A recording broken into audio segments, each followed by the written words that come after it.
Welcome to another edition of As the Earth Turns. Today we're going to talk to Liz Green, the Executive Director of Three Sisters Projects, and then we're going to follow ICAM volunteer Summer Smith to the Ghost to Go farm, where she gets a tour with the owner, Michelle Olson.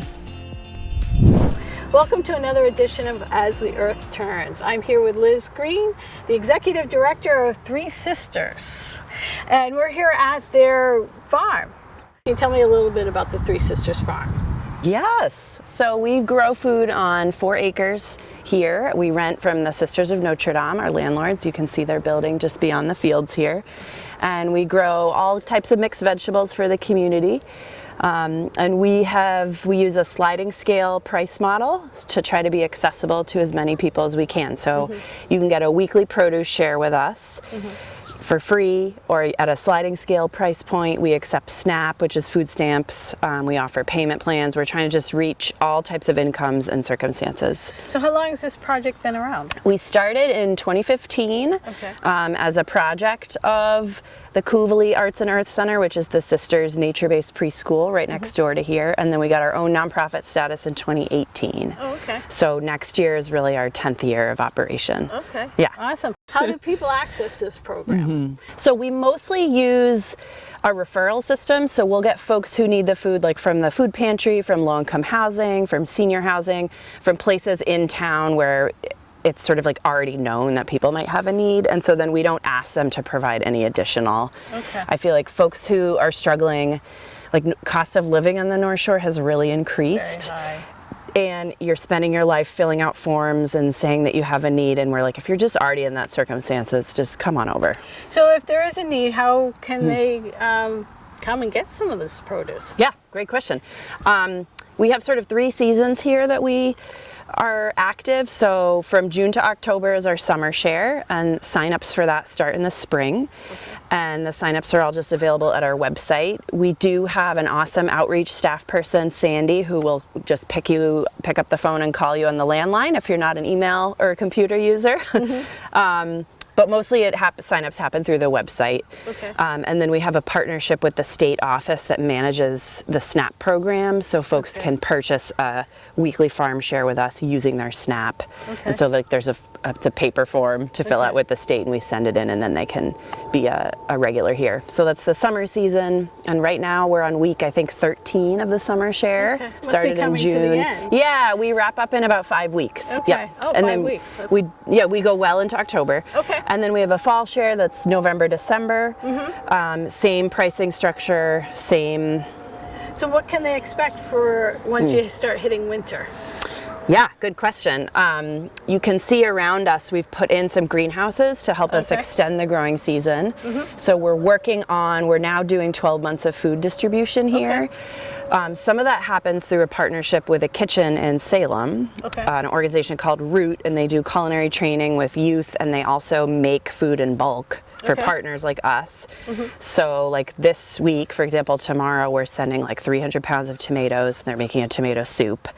That will get frozen in quart-sized containers, and then we distribute it from January to May. So the months where we don't have as much fresh produce, we are doing that soup share. Nice. That's been a small program so far, just for our free members, but we're hoping to expand it this year to include the SNAP and the sliding scale, and even full pay folks. Now, are you ever looking for volunteers? What a good question. Yes, we have an awesome cohort of volunteers here. We're always looking for more, though. Really, like all ages of folks can plug in here. Like we have a lot of people who are retirement age who have a ton of skills. Like it's not all just lifting heavy bins of food or being on a tractor. We have people who deliver shares of produce from our farm to people who can't get here. Some wonderful volunteers doing that. We have people who check you in at the pickup time. We have folks helping in the fields, in the greenhouse, even in the office. So tons of ways for people with all skill sets to plug in with us, and we really welcome that. And what about community service? Do you ever do any kind of internships? We don't offer a formal internship, but we're an approved site for community service hours for the public high school. And we have a couple of groups that have just liked coming to volunteer. Like we have some Girl Scout troops, a couple corporate groups of folks who want to be out of the office and get hands-on. They come back. And then we have a partnership with Essex Tech. formerly the Aggie, with their ag program, and we are able to accept co-op students from their horticulture program, and then we have the horticulture classes coming every other week here during the school year for hands-on work and learning with us, which is really neat. And one of our crew members who's full-time with us now started as a co-op kid last year, which is really cool. So, and you are expanding your program. You're going to another farm in Wenham. It's really exciting. We love our space here, and the sisters have been like incredible and generous landlords, and we want to stay forever. But it's a small footprint. We're growing on just around 4 acres. And with that, we can feed 200 households a week through the weekly shares, and then we also have food going to community partners like the food pantries. But we now have a waiting list. We're having to turn folks away. So we've been on the hunt for more farmland, and we just signed an agreement with the town of Wenham to grow on some land there. It's protected land. It has to be in active agriculture. And we're going to be partnering with another nonprofit over there that does some youth programming called the Food Project and growing food at that site. So we're in a moment of planning around like, okay, can we trailer the equipment over? Are we leaving stuff there? Like it's a lot of logistical talk, but we're going to have 2 more acres in our footprint that we'll be managing, which is so exciting. Nice. Can you tell me a little bit about your partners, who you work with? Sure. So in addition to, we have these 200 households a week coming to get food at our farm, we also work with some really neat partner organizations who are really at the forefront of like creative and innovative ways of feeding our community more widely across the North Shore.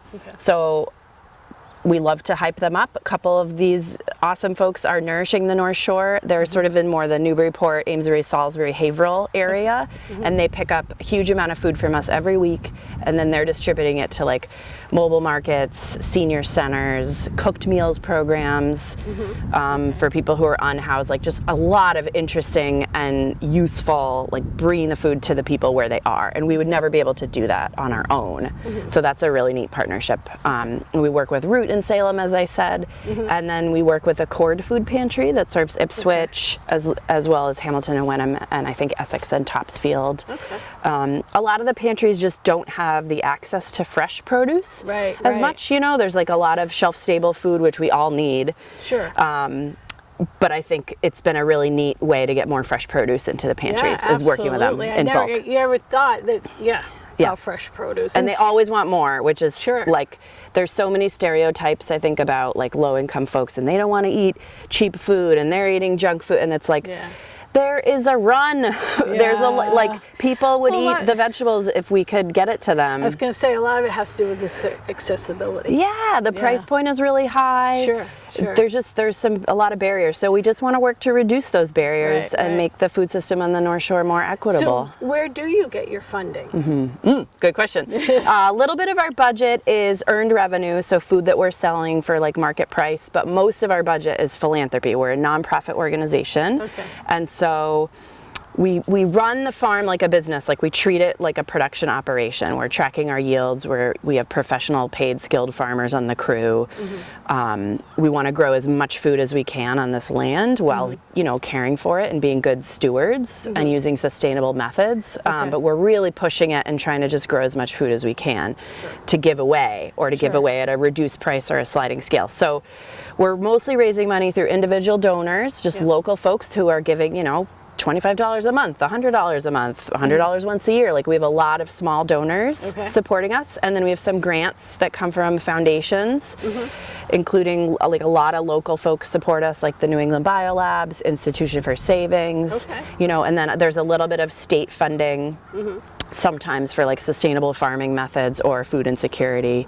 But we have like sort of a mix of grants, foundations, and individuals who are supporting us in big and small ways. Nice. Actually, on another note, climate, rain. We had a great rainy summer, I thought, until August hit. And it's been dry for the last month. How much does climate change affect you in the rain season, or lack of rain sometimes? We are finding that farming is like continuing education is a must. So you can't just keep doing what you have always done. I started farming in 2008, and I farmed full time for 9 seasons. And now I mostly am, fundraising and working with community partners, but we're having to adapt our methods. We're mulching crops with straw that we never would have mulched in the past, but because of the dry conditions, it's helped maintain soil moisture and temperature. Sure. And has led to some really healthy and flourishing fall crops that in past years we wouldn't have gotten without the mulch. Right. We've switched more to drip irrigation, where you're watering right at the root of the plant instead of overhead, where you lose so much water to evaporation. We have a meter on the well to track how many gallons we're using, because we never had to worry about water in the past. So there's just some new things that we're learning. The farm community here on the North Shore is really special. Like, all the farmers know each other and talk to each other, and it's like really a big support group. Like, I can call them and ask for help or borrow tools, or even just say like, oh, what are you doing? It's so dry, you know, and so it's a really neat community in that way. And I think even though we're not in an agricultural region, like in the Midwest, the farm community here is really strong, even though we're tiny. And so I think the community resources are big in that. And we rely a lot on, like, there's a strong science community at the state colleges and universities that supports farming in New England.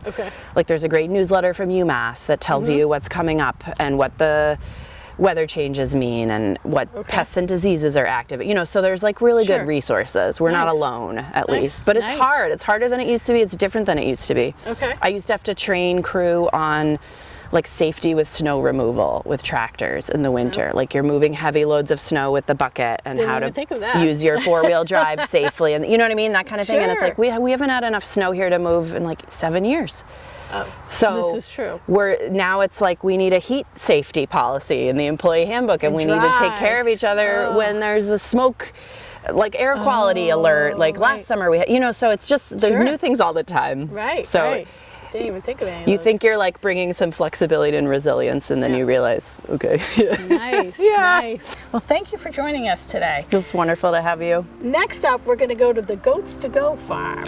They had a lot of fun there.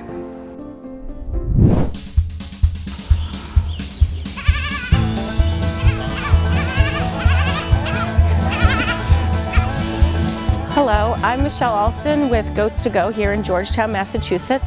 And this is my mother, Maureen Alston, who started all this stuff in the late 70s.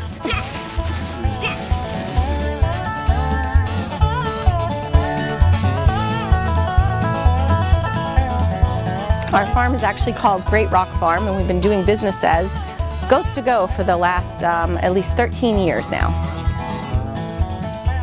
The term Goats to Go came from my father, Alan, who's the mastermind behind all this craziness with our goats. And in the early 2010s, he started Goats to Go, which was bringing our goats to eat brush and poison ivy at people's houses.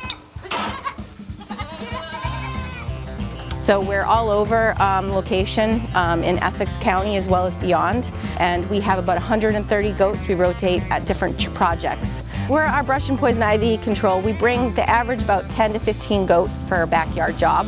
We do large jobs and small jobs. We've done some cemeteries where it takes a lot longer, and we bring up to 50, 60 goats, and they really get the vegetation quickly done. We start early on the farm, feeding, cleaning, water, fixing troughs, checking on animals. So the goats can eat about, at full-grown goat, they can eat about 7 to 8 pounds a day. We don't just only have goats here on the farm. We have chickens, poultry, a bunch of dogs. We have a llama. The llama is a guardian animal, but that's Dolly. So Dolly lives with them and keeps them protected also. She'll chase canines away. We have over 120 sheep, which are actually at Southernton, Connecticut right now doing a solar field. We do that because we're part of the American Solar Grazing Association. Delilah and Belle, our Great Pyrenees, are right here. They're 1.5 years old that live with the animals to keep them protected, mostly from coyotes. Pretty big dogs, but they are worth their weight in gold in terms of keeping the animals safe.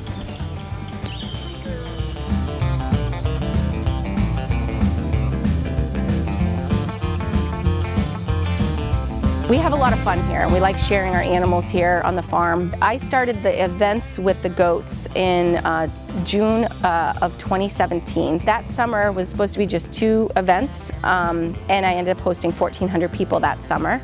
Since then, I have gone full-time, and we do goat hiking, goat yoga, goat mingle, the comedy, as well as goat music nights. We did goat bingo, but the goats tend to eat the pieces of paper on people.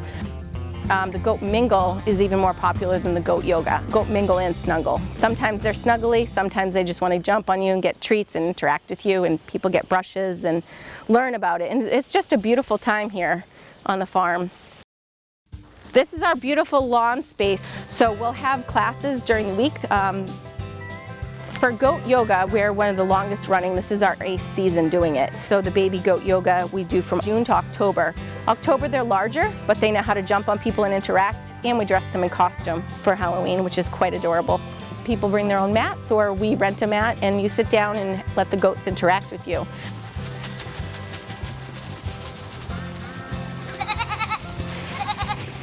I met some people over at Anonymous Brewing in Rowley last year that were doing comedy there, and we went to a comedy set and I said, how would you like to do comedy with goats?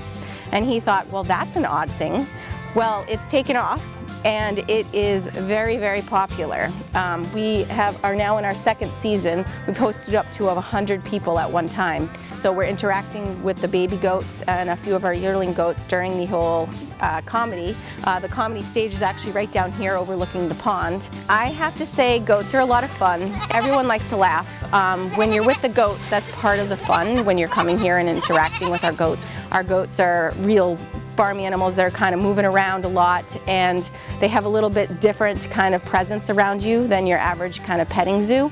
So laughing is part of the fun with goats. The hikes in the off season, we do them middle of September to middle of May. Come on. So this is 31 baby goats we have here. Come on, princess. Baby goats are called kids. So kids have a bunch of nannies. The nannies have a bunch of wild kids that they're taking care of. So because we don't bottle feed them, we let them just naturally be with their mom for the first 2 months of their life, and then we wean them, and then that's when they become really friendly. The kids get socialized by all the classes, and then when they get older, we keep both male and female goats, which are called does and nannies, and wethers, which are castor males, and then they go out to eat brush and poison ivy. So it's a whole cycle of training them and getting them ready for the classes, because we let our goats all stay with their mothers. Some places that do dairy and other things usually take the babies and do what you call bottle babies. You bottle feed them, but we let all of our babies stay with their moms.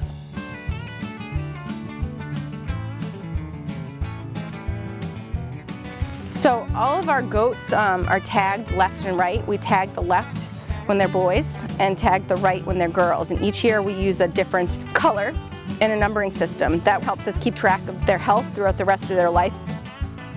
The tag numbers also tell you the order of birth. And it also helps us keep track of which generation they are for breeding purposes. So we have a whole cycle of how we deal with our goats. There's a few of our yearling goats right here that came in last year. They were our star jumpers and our star hikers this winter. Adrian, Snowball, and Angel are them right here, so they're really friendly. Our yearlings come in so they can teach the babies how to do it, to get up on people, and they know they're gonna get up there and get a little treat. Doesn't it feel like a little massage? So Princess is a star today. Isabella, you don't want to get up there? So you can go higher up too. And once they get used to it, they can actually jump on people's back.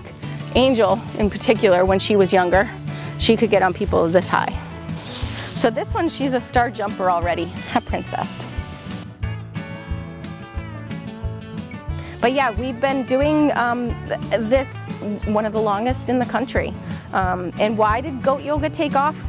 I honestly couldn't tell you, but goats are adorable and they have a lot of different personalities. So I think that the interaction, people want experiences. They want something out of their everyday grind. They want an experience, right? People come multiple times throughout the whole year. They do hiking. They do our North Pole and Santa's Goat Farm that we do here. We do a fall festival now with goats in the hay wagon. So we try to keep new ideas coming, and we're always open to other ideas too, something fun. Most of my older hiking goats are here.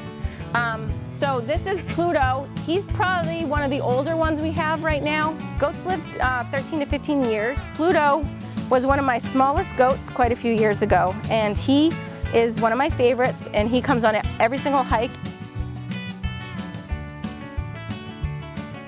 And this one's Riddle. So Pluto's 6 years old. He was born in 2018.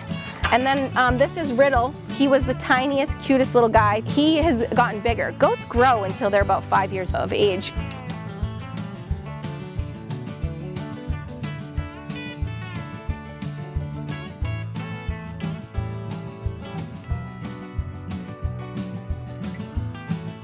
So look at the size of Patch's horns. He's 5 years old now.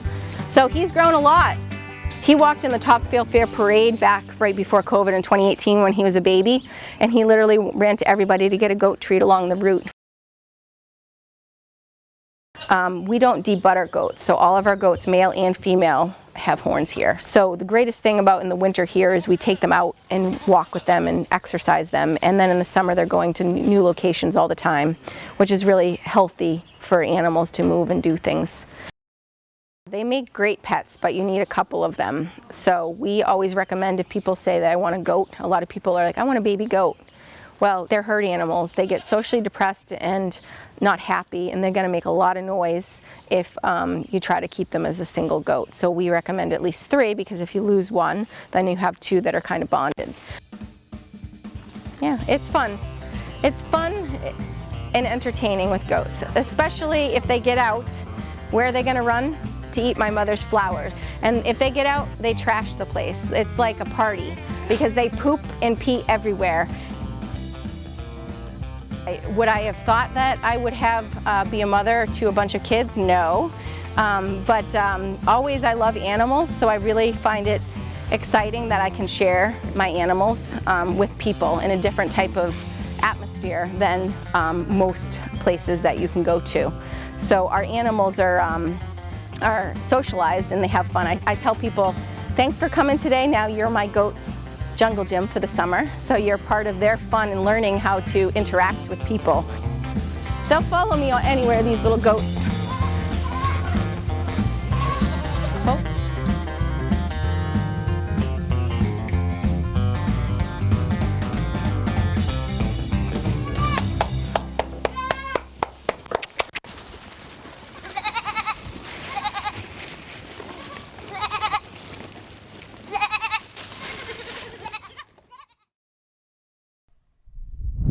Thank you for joining us. I hope you enjoyed As the Earth Turns. If you have any suggestions for topics, please email me at beth@icamipswich.org. Have a great day.